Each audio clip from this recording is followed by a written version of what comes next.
Any vegetarians or vegans listening, more difficult to get, isn't it? You went through a period of being plant-based yourself. So you've been in the ringer. You've been the man in the arena for this. Walked the walk, talked the talk, ate the tofu. There we are. How was it? What did you season it with? Everything. To no avail. Everything. So for anyone listening that might not, for whatever reason they choose, if they are looking at their hand, can they apply the same principles? Do they need to think about things a little bit differently? Because there's incomplete and complete proteins, which people will hear talked about online as well. What do people need to understand within this context? Yeah, it's a little bit more challenging. If they're vegetarian, obviously, we've got eggs, we've got things like, Greek yogurt, skyr, quark, fantastic kind of dairy-based sources. If we're going fully plant-based, things like tofu and tempeh would fall into that hand kind of portion method.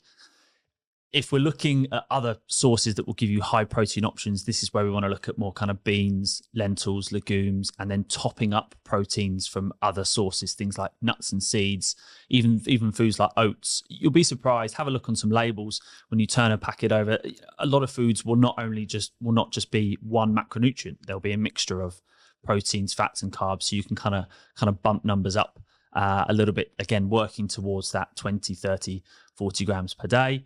Often, if I'm working with a vegan or a vegetarian, rather than them having, 3 big meals of 3 big servings of protein a day, what's sometimes easier is kind of splitting that down into maybe 5 or 6 feeds of smaller doses, because it's easier for them to get 15 or 20 grams at a time, and we do that multiple times a day.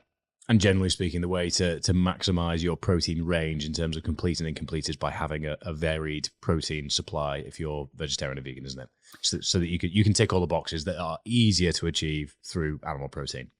Yeah, and you can even look at things like if you have peanut butter on wholemeal toast. That's trying to kill me, Tom. Trying to kill me. Sorry, not you personally, Fergus. But that's a complete protein source. If you take pasta and peas, that's a complete protein source. So just by doing a little bit of research, it's very quick to start to pull these kind of combinations together. Obviously, like I say, you can use these, tofu, tempeh based. I'm not so big a fan of the kind of meat alternatives. I would rather people look at like a whole food kind of based approach for protein sources. But yeah, there's lots of combinations out there that can help you hit, 1, a complete protein source, and 2, making sure you just get enough leucine, which is the key amino acid within protein that will help drive muscle protein synthesis. I think there's 2 things I'd add to that from personal experience and conversations. Is number 1, just because it says protein on it, it does not mean that it is actually ticking the boxes you expect it to. I think Nature Valley have a few bars that are taking the piss. It's like 6 grams of protein, and they've put protein on the front, and suddenly it's 4 pounds rather than 2 pounds. So recommendation, read the labels.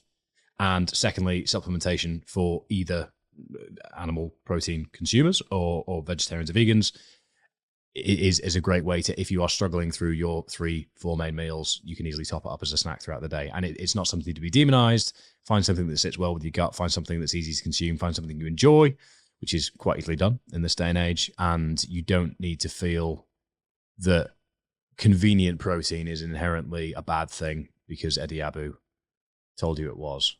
Because convenient protein is better than not having protein and having 27 chicken nuggets instead. So there we are. I'm going to try and not get sucked into anti-Eddie Abuing in this podcast, because I think that's a slippery slope.